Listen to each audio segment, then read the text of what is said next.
A lot of people, ask me that, why am I doing compliance? I was building an enterprise conversational AI product. Compliance actually feels way too simple and less ambitious based on some of the things that I've done in my past. And for me, I actually think that this is going to be one of the most important areas in building trust as a lot of the products become different. So I find that exciting. I find it really gratifying to work with early stage teams.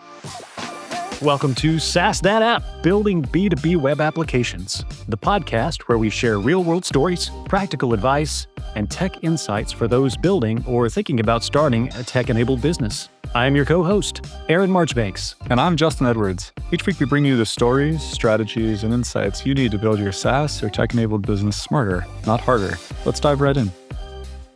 Hello, everybody, and welcome to another fantastic episode of SaaS That App.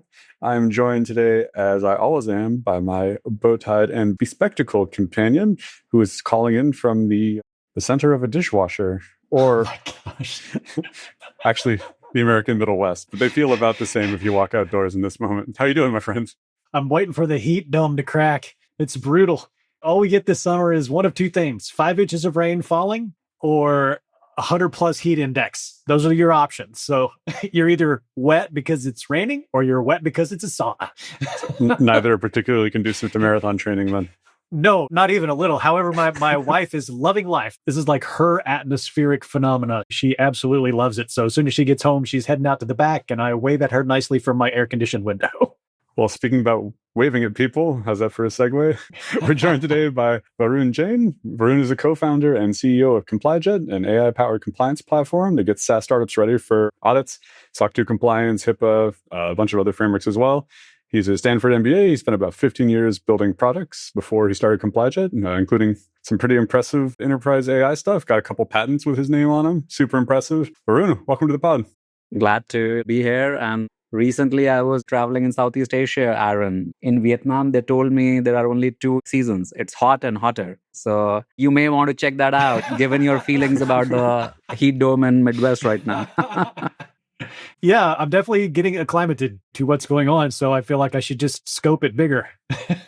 Yeah, we don't have hot and hotter here. Here it's always hot, but it's wet or dry. So you have to pick your moisture level, but it's always hot. Come on, fall. Anyway, Varun, let our listeners know a little bit about you and your background and how you got to now. Absolutely. I grew up in India, got an undergrad in engineering, and was very interested in building new things. Ended up in California, Silicon Valley, went to grad school there, and worked for a couple of years in consulting, got bored, wanted to build stuff, and decided to move back to India at that time. I spent a lot of time in financial services and e-commerce. Both of them were changing a lot. This is early 2010s. In India. And that was a lot of fun. I think a lot of the stuff which we had already seen happen in US was happening in India back then. A lot of people getting a smartphone, getting access to, convenient e-commerce, wide selection, all the stuff that had already happened via PayPal or Amazon in US a decade back. And it was great to participate in that, both as a product manager, as an entrepreneur. I spent the next 10 years doing that. Spent a lot of time with other founders, helping them with their journeys, sometimes as an advisor, sometimes as an investor. That was also a lot of fun. The ecosystem was really maturing up. And then over the last 6-7 years, I have focused a lot on building enterprise solutions. I spent a few years at a company called Instabase, where we were building enterprise search and document processing platforms for very large banks and insurance companies. And through all of this journey, I have seen procurement cycles from various lenses, like founders that I have worked with getting heart attacks when the CIO sort of sends, where is your SOC 2, or spending 6 months in procurement hell with a risk management team at a large bank, trying to understand how does my model behave and what does the model drift. So I have written papers around that and spent countless hours with executives at banks. And I saw that a lot of the stuff that we were building at Instabase, it could make questions around security and compliance much easier. And the fact that I really enjoy spending time with founders and solving their problems. Plus, there was this intellectual pull that perhaps some of the things that I was doing at Instabase could have bearing on security and compliance questions, led to leaving Instabase and starting ComplyJet about 2 years ago. That's amazing. Yeah. So compliance is super sexy. So I'm always very curious, because it is not my jam, but I understand its necessity and I understand more or less what its purpose is. But At what point were you like, you know what, this is definitely going to be worth stepping out and starting an entire company around and then servicing all the people who need those services, whether it's just simply reporting or maybe it's tooling and actual work? I think the fact that it's nobody's dream job makes it a really interesting category for AI based tooling, in my opinion. And I saw that firsthand. We used to pay high six figures to a security agency, I won't name who, to conduct basic vendor reviews. And whenever a security incident would happen, they would send us a 2-page report on what happened. And for that, we were sending them a lot of money, right? Like, why were we doing that? Because it is very hard to find excellent security engineers. We had more than 100 people, all of them trained at MIT, Stanford, CMU, like Berkeley. Nobody wanted to be a security engineer. So for that, we paid somebody a lot of money. And that to me actually is one of the reasons I'm so excited that there are a lot of problems for which people pay a lot of money to various kind of service and software firms in security. But the nature of problems is changing. And a lot of the people, what they sell in security is fear that this stuff that you used to defend against, now that stuff is changing. Guess what? You need the new suit like by company X and Y and Z. A lot of that is happening. And I think that creates a lot of anxiety, a lot of fear. And for early stage founders, it feels like a big tax. Like you already are struggling so much, figuring out your product, early GTM, how to survive. And then somebody tells you that you have to go figure out this compliance project, which you have no clue about. And that I feel a lot of empathy for. If we can play a small role in the lives and journey of those early stage founders, it feels very meaningful. And to your question, I had already stepped out of Instabase. I had led a large product launch after ChatGPT came along, re-architected our product. I led that re-architected product for about 15 to 18 months. And it felt like it was the right time for me to step out. And I was actively evaluating spaces. And I actually cold called 70 people, like different founders, service provider companies to understand how do they solve security and compliance issues now. And I was convinced that a better answer could exist. And that's when I decided to hone in on security and compliance. So as someone who occasionally gets a giant compliance questionnaire sent to him, or I try to parse what the hell any single one of those questions mean, where it's like, man, I have a flat HTML file in an S3 bucket that's calling out to a Lambda function. They're like, yeah, but we need to know what antivirus you're running. I can't help you with, I don't know. Amazon? Let me check with Amazon. Yeah, AI has been a game changer for that because now when I get one of those things, I can paste it into ChatGPT and say, what the hell does this mean? What do the compliance people want from me?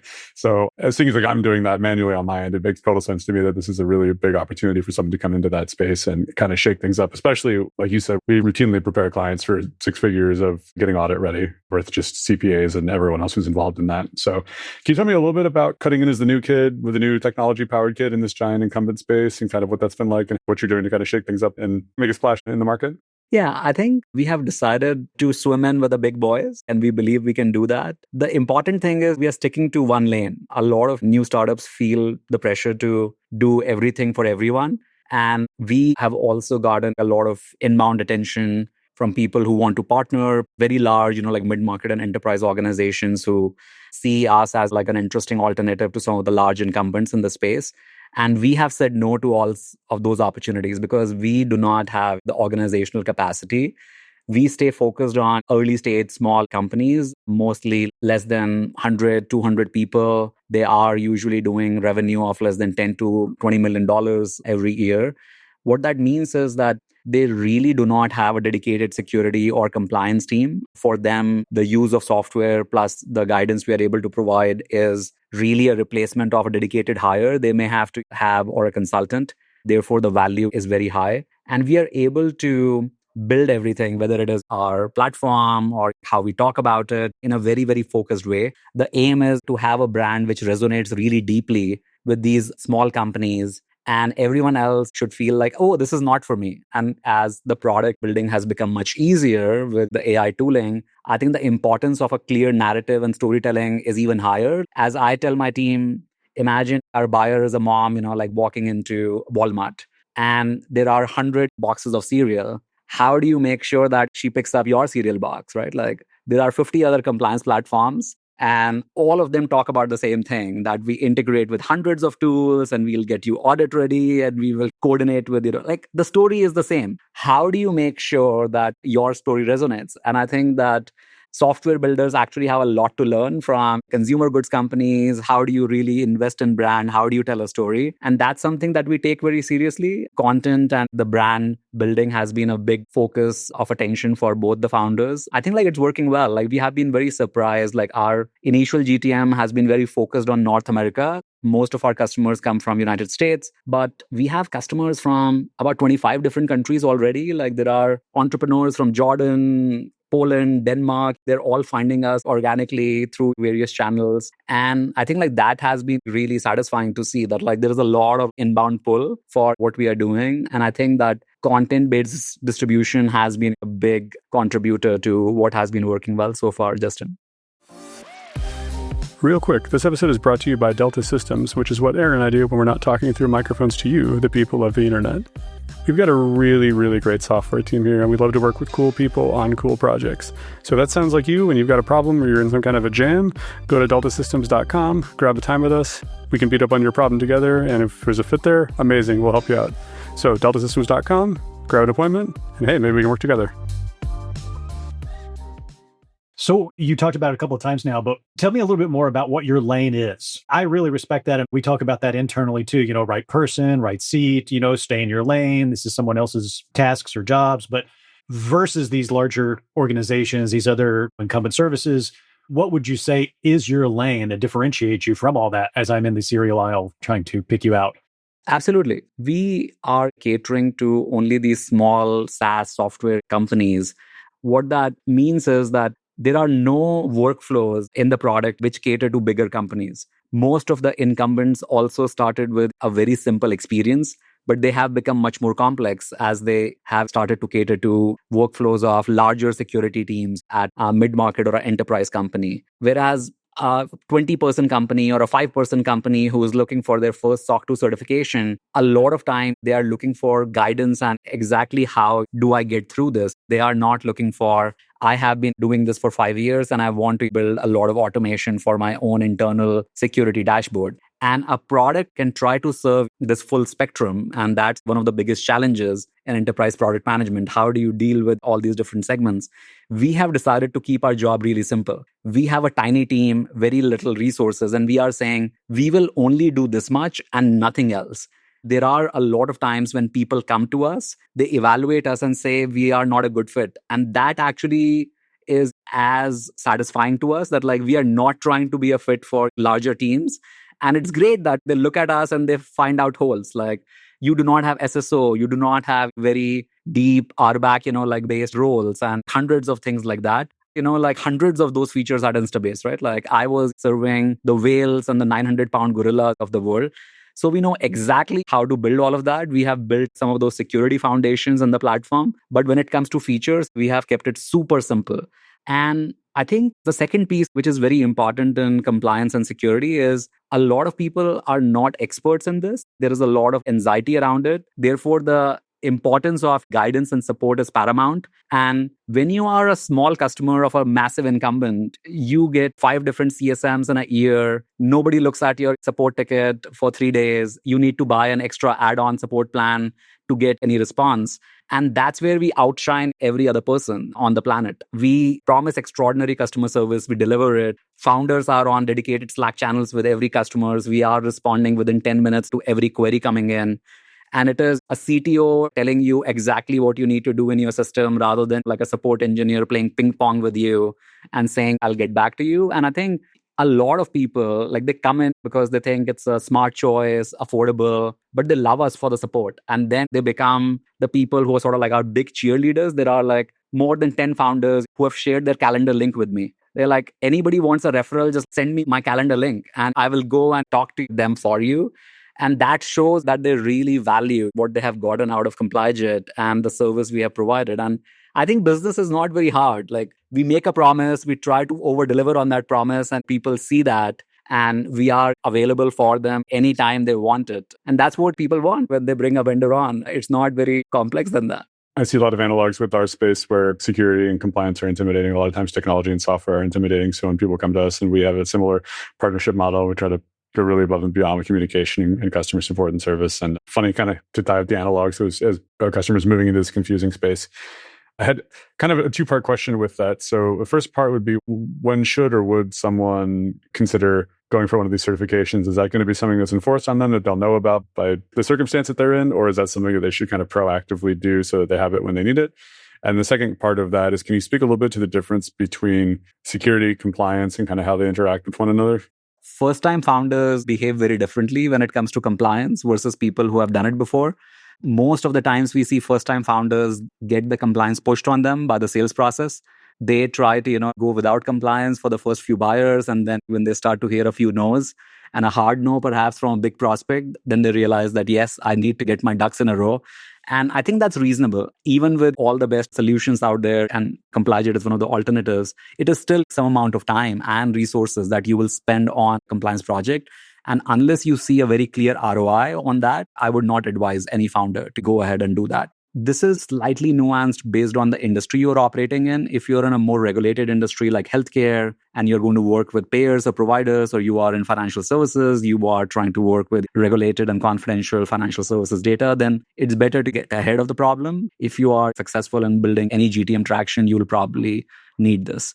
I think the repeat founders usually think about it because I have built companies before. You start thinking a lot about distribution first. You usually have a few people who are interested in the solution you are building.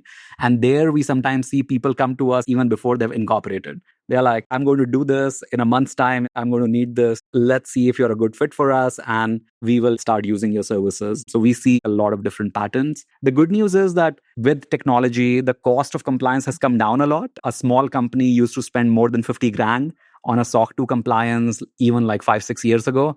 Now you can do that for fifth the price with high quality software, high quality CPA firm. So I think that has allowed a very large number of young firms to also do that. And I think trust has become really important with cloud adoption and now with a lot of AI diffusion. To your second question, I would say that we play in cyber security compliance. Like, compliance is a very broad area. You could be talking about financial, legal compliance, and food security and all of that. We don't go into there. The pieces that we are looking at, can a customer trust you to share their customer data with your systems, usually in a cloud of your choice?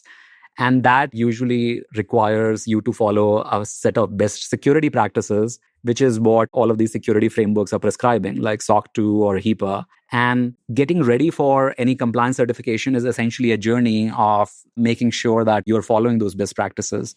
A lot of people try to do it as a check in the box exercise. Like, what is the minimum possible stuff that I can do to get this piece of paper and then my sales pipeline will unlock? And then there are people who want to really sleep well at night. They want to know that, like, we have done everything possible to safeguard our data. Anytime somebody comes, we can give them a very confident answer. And in that way, I would say, like, the overlap is quite high. But then by being compliant, you are not saying that you will not be breached. You are saying, I have followed the best practices, which reduce the chances that something bad will happen to your data. And even by buying a lot of expensive security solutions, nobody can really guarantee, especially in today's day and age, that you will not be breached. Hugging Face cannot promise that with hundreds of people and all of that. But yeah, I think like there is a fairly high overlap, but ultimately we are very focused on compliance rather than being a security first solution today.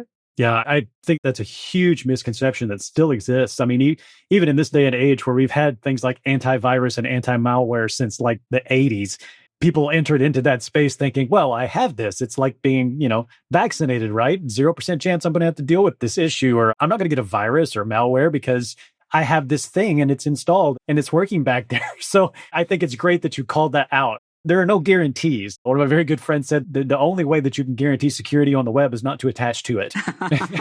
And there's so much truth in that.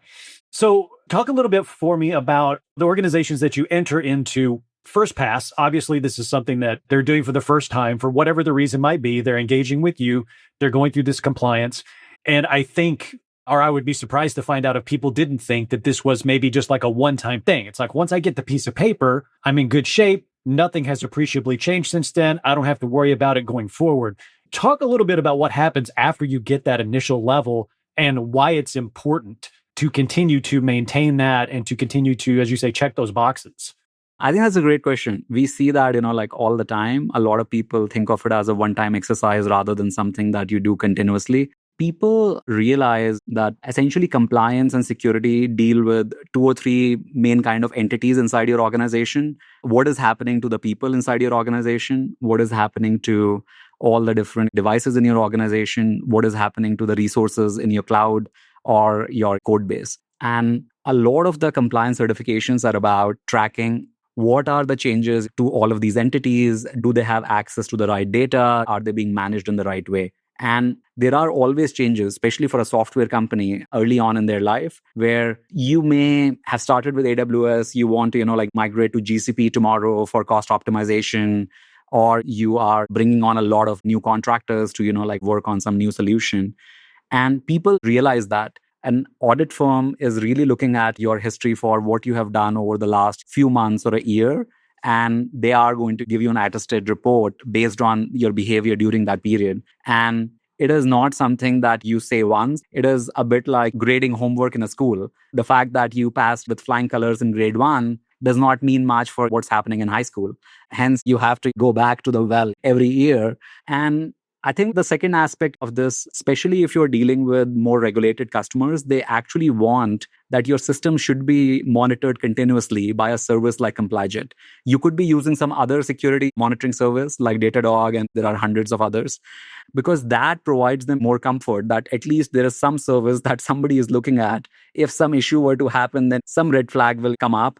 And that is much better than depending upon manual processes. And I think a lot of our customers have moved on from a manual compliance where they were hoping for a one-time effort, just go to an audit firm. And they have been specifically asked by some of their customers that, no, we want continuous monitoring for your security, for your compliance, and you need to use a platform like ComplyJet. And I think that change, a lot of the compliance and trust is really buyer forced, that your buyer is setting the expectation. And as you keep moving up the chain with more sophisticated buyers, their expectations are much higher. And that's what we see, that a lot of times people change their behavior based on that. So getting into the nerdy weeds, just a little shade of a little bit. In AI native, with AI power, AI has been the big lift in this. How exactly are you guys using AI to automate, increase the speed of, how does AI interact with the compliance process in ComplyJet? I think there are two big aspects to it. One is what have we done differently on the product, which changes our customer experience. And then how are we building ComplyJet differently because we have access to so much of the technology now. On the customer experience, there are a lot of aspects you mentioned, like filling of security questionnaires. Nobody should be figuring out what obscure passage from a security policy do I need to, fill in cell B2, right? Somebody can do that for you and you can review that. That's an example of where you can save a few hours every time you're filling a questionnaire. People spend a lot of time on figuring out what is a high quality security policy. Again, an AI agent can do that much better by understanding the context of your organization and filling all of that up. Compliance and audit preparation also requires analysis of a lot of manual documents. Example is a description of your system. Now, an AI agent can go through your system description and give you good feedback on what seems lacking. You do not need to enter the audit unprepared.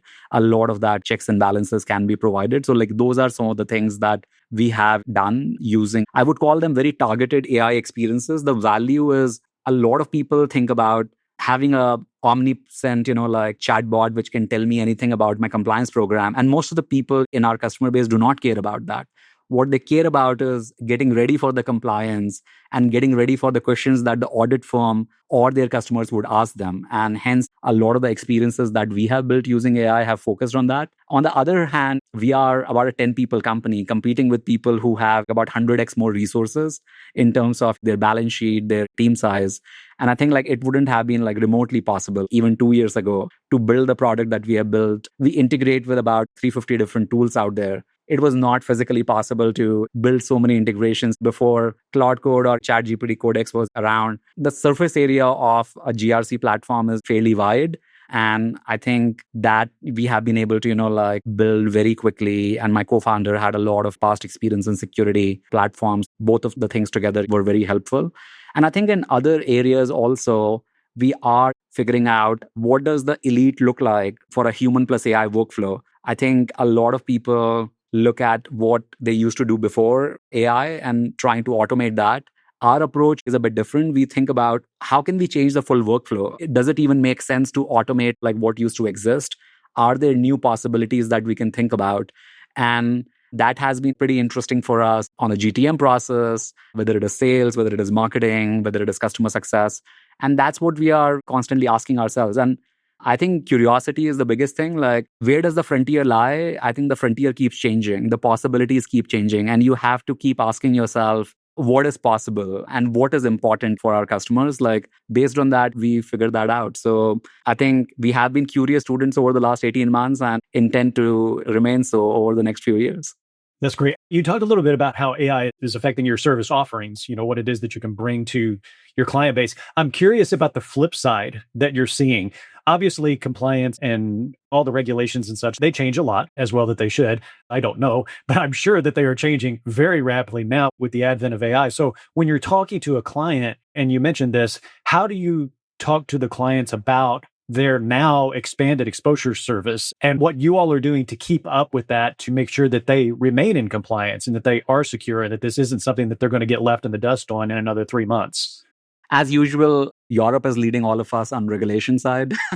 There are a couple of regulations around AI which are already live, and a lot of our customers are working really hard to get compliant with. Recently, I don't know if you guys noticed this, Claude has actually started watermarking all text which is touched by Claude. And that is again driven by a regulation which came up in Brussels that every amount of artifact, whether a picture or text which has been created by an AI agent, has to be identifiable. So Claude has changed that globally starting this week. And what that changes for our customers, one is purely on the governance side, that are there new certifications that I need to think about? How do I get ready for them? Can you extend support for that on the platform? And that actually is an easier job because it is saying we were supporting 20 different frameworks. Now there are 5 new frameworks which are focused on AI systems. And what are the other extra things that you need to do? I think the deeper question of, are you ready if you're building an AI system yourself, requires a lot more thought and effort. For example, one of the things that you spend a lot of attention on in security and compliance is access reviews, which is a fancy way of saying, are the right people have access to the right data? And as a lot of these AI agents are getting access to production environments, getting access to a large amount of data, taking a lot of actions on top of them, then non-human identity and managing that is one of the hottest topics in cybersecurity right now. There are companies selling hundreds of millions of dollars of product around that.